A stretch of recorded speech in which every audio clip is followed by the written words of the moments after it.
What is cracking, guys? JP here again, bringing you another update of my 90-gallon reef tank. Alright, well, I finally cleaned the glass earlier today. What I mean by that is I scrape a lot of the coralline algae on the glass as the best I could without slashing the silicone, so it looks pretty good. Yeah, look at the bottom. Like I said, it's the best as I could with a razor attached on a magnet. That's why this hammer is kind of pissed. But obviously, there's some other spots where I cannot reach to it, like this area right here. Green coralline and the purple and pink coralline. So yeah, I cleaned that up. I also cleaned a few of the rock area. I've been battling some hair and bryopsis or some turf algae or combination of three. There's a spot right here. There's little turf algae growing everywhere. The most notorious area is right here. It's just a green algae. I also got some bubble algae, but that's not too bad. That's still manageable. My green slimer, there's some green algae right there. You can't really see much, but there's a green algae right there.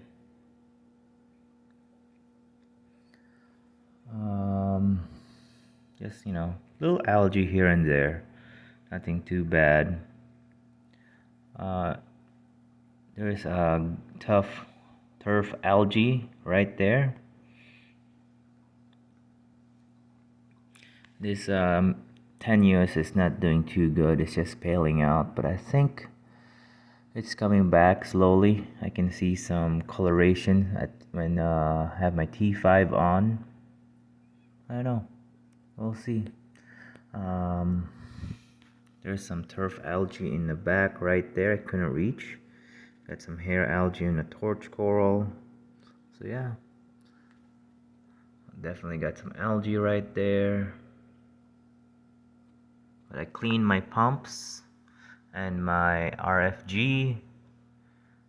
Cleaned the glass on the back and the overflow.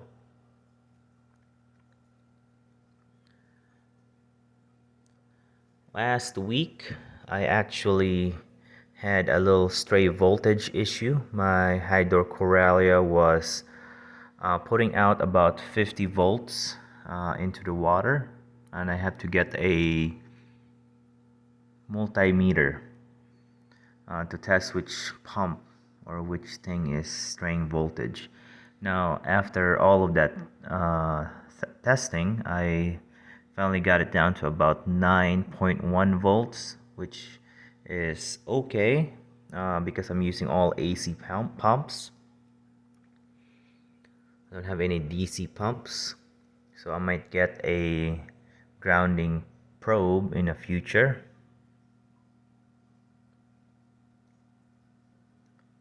But you can definitely feel the tinge, the 50 volts in the water. Yeah, pretty crazy.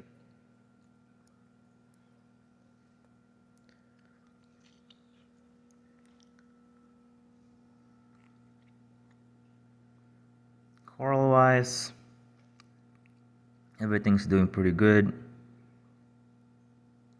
In daylight, some of these coral looks totally different under blue. But I got what I can get locally, cheap trade-ins, corals that don't really have any crazy names into it. So it's my first time setting up an SPS. It's been running for about a year and a half now. So I don't want to buy any expensive frags and kill it.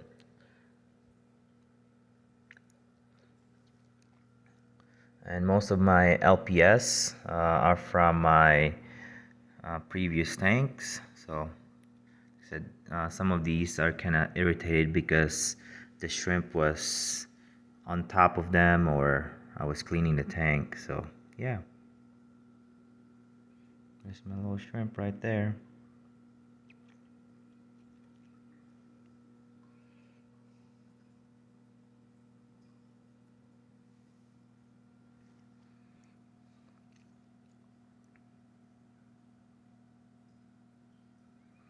Pretty good, I would say.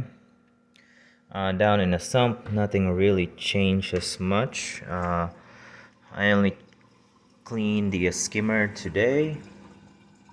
I also kept my calc reactor stirring all the time now to test if it does help. And last week they used to be full of calc powder in the bottom, and I put some vinegar to dissolve more, and that seemed to like use it all up. Because when I got here earlier today, after exactly a week, all the calc powder is gone, so that's a good sign.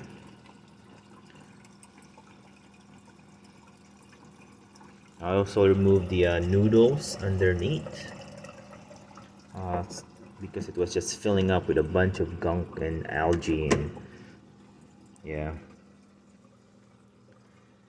I clean a little bit of the Chaetomorpha bucket. Can't really see much in there, but clean it as much as I can.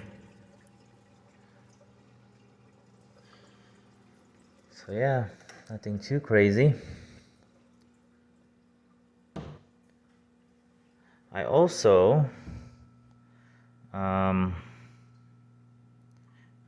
re-glued my bird's nest because this big one right here used to be right in the front, and it was touching the glass.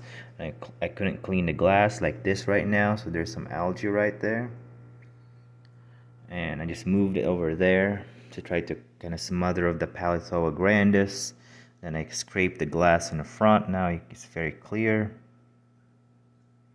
and I re-glued a little piece, maybe to regrow this in the future. But yeah, I wish it was like a little green bird's nest, so it's gonna contrast with the other colors or corals.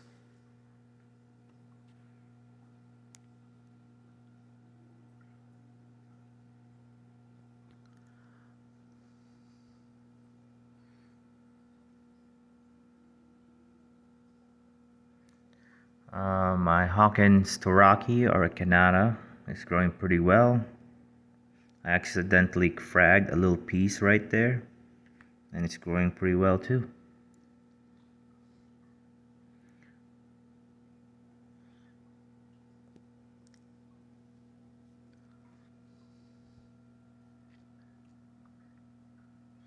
Now this is an Acropora robusta. It's very thick and like spirally, and it's encrusting crazy on the rock, and it's encrusting over the Garf bonsai, and it killed a little bit of this area right here, and it won the battle, but the Garf bonsai started encrusting this side. So maybe I'll, if this dies, maybe it's all Garf bonsai here, while this is all robusta. So we'll see. Finally, Ross lost a red planet. That was a little frag I got locally. Was not doing pretty well anyway for the first year. So I just put a little green bird's nest, right? The orange, green, orange tip bird's nest. So, but it's dying also. So maybe it's just not in. It was already dying already because it was on the shade. Didn't have anywhere to put anywhere.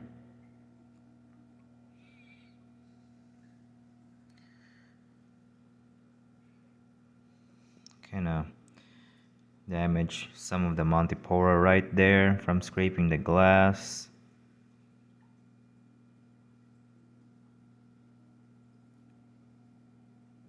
I need to clean this up right here, maybe move some of the zoa somewhere because I don't have any more space. I want to have a nice clean glass, sand maybe here. And then I need to sell some of the hammer frags locally.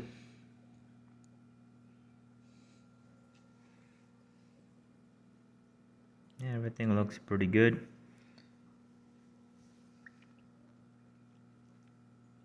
Now since I cleaned up in this area, my acan, it's growing back again, which is crazy. It's been getting poked at and shaded by other corals, but it lived. You can see underneath where it's dead, but it's growing back. Here's some of the bird's nest too. The green tip, pink skin bird's nest. This is a little bit more rounder tip, while this one is more like pointier tips. So yeah. Maybe I need to get some hermit crabs because I'm having some turf algae popping up everywhere here and there. But I'm kind of afraid that they're gonna get the snails or um, basically carry pest or parasite from the fish store and introduce some flatworms. So I'm gonna need to set up a quarantine tank too. Yeah, the shrimp likes to go right here and then start irritating the coral. One thing I also changed is the RFG. As you can see, it's kind of tilted downwards. Before it was straight out, and that was causing a lot of splashing. So I'm gonna experiment. It's kind of downwards, so to help with some of the flow in the LPS section, because my power head is pointing out that way, and the other power head is all the way in the front, pointing kind of towards to the back to kind of push more flow. Because before it was similar on the middle area, pushing water up to the top and causing some high flow in the hammers area, and the hammer didn't like that. It was more bunched up when I came earlier, so we'll see what will happen, hopefully for the better.